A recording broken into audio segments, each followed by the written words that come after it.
You know, ever since I, like many other people, have had kind of that I don't want to call it spiritual awakening only because it's like kind of a cliche term, but you got activated, right? And most people have applied that to friends and family and to themselves, and apparently not the presidency, but you begin to see things, with a new set of eyes, mentally and literally.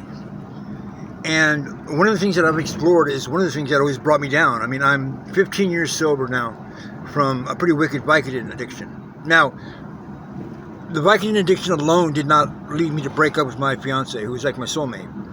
Never been with anybody since then. But during the whole time that I was addicted to it, I had relapsed 5 times. I was not new to taking drugs, so we didn't understand why, when it was all on the line, I couldn't get sober. When I'm with my friends or I have to drive tonight, I don't have to do anything. But there was some impulse, there was something making me want this. We thought, well, maybe it's the type of Vicodin you're taking or your access to it or something like that. But, I wasn't that way with any other drug.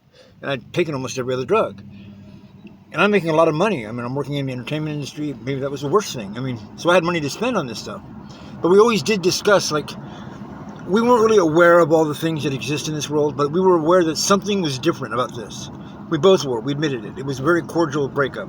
Now, it was funny because when I got clean and sober, I had to go to actual rehab where I, went away. And then I wasn't going back to LA for at least 3 months because, let's make sure it's really out of your system and that you don't have access to it. And the crazy part about that was because I guess because I didn't have access to it, it didn't really help me. In other words, I was always a functioning drug addict, but I wasn't functioning very well sober. So even though I was going to a psychologist and, everything was cool, I was not on drugs or drinking, I had 2 major car accidents where basically I got unconscious and crashed a car right into a tree one time, totaled that car, and then the rental car from that, because I'd never had an accident before in my life, and I've been driven drunk before. The week before that, I totaled the car. And now, this is when my fiance is still in LA waiting for me to come back. So we're talking every day, sending cards to each other. And the second time I was in the ER, and of course they think I'm drunk. Or they think I'm on drugs or something. No, nothing like that. But I guess the shock to my system of having gone sober, I guess I did a Matthew Perry.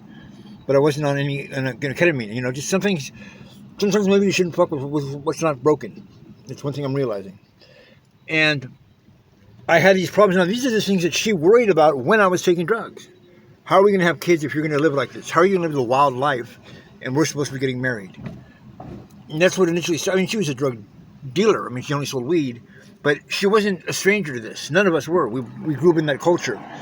So it was very awkward for me, to have been so addicted I couldn't give it up, and I'm going to lose a condominium, the city I live in. I mean, I'm going to lose all my resources. And it appeared as if I had picked drugs over her, and I mean, over my whole life. Now with opened eyes, and I see things differently, and I look at other people who are addicted to drugs or taking drugs, I notice something. It's not just the drugs. It's not just the drugs. And it's not just the people's opinion of you on them. In other words, what I'm trying to imply, and I'm saying I'm sure of it, there are forces out there that for whatever reason, and they don't seem friendly, so it's not to get you into rehab, they assist other people in their opinions of you. They help you fall down. They help you hit rock bottom. In other words, spiritually, there's a goal for you to fail. These people who are out on the streets, they're not out on the streets because they're broke. They're out on the streets because people had a judgment on them, or basically something very freaky that would have never happened had they been sober happened to them, not that they did it to themselves. In fact, if anything, you might be able to say that some drugs are performance enhancing, and that's why it's going on. But if you can think clear, if you're not, dumbed down, I mean, literally, I can see where a lot of these people are just coming across extremely bad luck, and I realize, that's not bad luck. That's spiritual energy around you that's trying to fuck up your program so that they can blame it on drugs. And I think people should need to investigate that. Anyone who's into that spiritual element needs to realize that, there's really not that much, I don't understand why addiction becomes such a big deal nowadays. Something about being on drugs must block. I'm pretty convinced of this just because of some reports I had read that I didn't even know what it meant at first. It was actually regarding 5G, and they were from AT&T, and they said that they were having better results with people, but except for the ones that were on marijuana or some weird shit like that. They can't get to your consciousness or something. Like, we all know, and I'm not saying this in any kind of conspiracy way, although it is. You know, they try to get to our conscious. The shit they show us on TV commercials. The stuff they program on the news. I mean, goddamn, this whole Donald Trump campaign. Everyone's kind of like dumbed down where you have apathy. Like, well, there's Fahrenheit. There's Fahrenheit. There's fluoride in the water type attitude. And I realize that when you're on drugs, it depends on the drug, that somehow makes you immune from those dumbing down agents. So there's some spiritual element, maybe aliens, who knows, that doesn't want you to be smart, that doesn't want you to see all the crooked ways that they're fucking people over, doesn't want you to see the truth about, like, 9/11, doesn't want you to know mystically that, you know, they blew the levees. And they think you know those things because you're doing some sort of drug that somehow, you know, like Terrence McKenna, like acid or something like that. You're now seeing things from a different angle. They can't put you into a corner, you know, where it's just like soda and maybe cigarettes at the most. But don't give them anything else, because then they might have the vision to see. It might be in the 60s. We could have a problem here.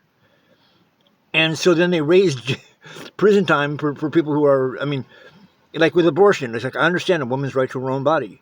You know, I mean, even guns. Okay, but you're going to kill someone. You know, I'm not doing anything to anyone. I'm not hurting anyone except myself, if that. And yet that's heavily penalized. The other things are everyone's fighting for. Like, women need to understand, I need the right to my own body. I mean, we're in a health crisis right now. I can't even get health treatment, and I've got a leg that's supposed to be amputated according to the specialist. Where else do I go? And if I go somewhere, guess what they're probably going to give me? Fentanyl. You know, and then I'm watching the news and finding out CIA agents are all over the border. What's Trump talking about? People don't want fentanyl. What? That's like, yeah. Can you give me some cyanide? Something doesn't want our minds enlightened. And apparently that's what happens when you take drugs. So although you hear drugs are bad for you, yeah, they'll fuck you up. They'll ruin your whole life. But it won't be the drugs that do that. It'll be the other entities, the other people that basically are essentially either programmed or paid to target you to fuck your life up and then say, haha, look what happens when you're on drugs. Because when I look for drugs on the street, ain't no one know where to get them. They used to do drugs maybe. That's how they ended up on the street. But they didn't spend their whole paychecks on drugs. They got judged by people, falsely judged. And that's interesting because when I pray, actually it's when I was in confession, and that's the thing I feel most guilty about. I'm not with my soulmate because I did drugs. And so I started confessing to all this drug use, and the priest was like, hold on. Those aren't sins. What are you confessing to? You know, we're looking for the real serious ones here. And they were real serious ones to me. But you're right, they're not sins. People act like they're sins. And yet, judging people and not hiring people because you think they're on drugs, or calling someone dumb when you know they're right just because they get high or something, that more likely is a sin. That's bearing false witness in a way. You're accusing someone of not knowing the answers, or hell, what if Jesus Christ came back now and if he was on drugs, you would deny him being Jesus Christ? Maybe that's the lesson you're to be taught. Maybe that false judgment is something that creates racism, creates hate and prejudice. Because I just see it in all these people where I'm like, I can see it's not their fault. And I don't mean because they're taking drugs. I mean, they seem to function just fine, but something knows they're on drugs, and then it fucks their life up. It fucks their life really weird. And then it rewards them if they get off of them. Like, that's when, people aren't really getting sober. That ever happened with me, and it was very painful to be sober for quite a while after. I mean, like they say, you either feel like you're going to die when you're kicking heroin. I was on just biking 100 a day. But when you're done and you don't die from kicking it, you'll wish you had died. And I didn't know what the doctor meant by that. He said it was a saying we had in medical school. I understand it now totally. You go through what's called anhedonia. You don't tell that to people, do you? You basically turn into a zombie. All your serotonin, all your neurotransmitters are basically flooded out. They're selling you some bill of goods. They're talking about how everything's going to be all fucking wonderful and roses and parades when you get sober. Or maybe after a year. Just take it one day at a time. I'll be honest with you, that's some bullshit. I'm not here for a long time. I'm here for a good time.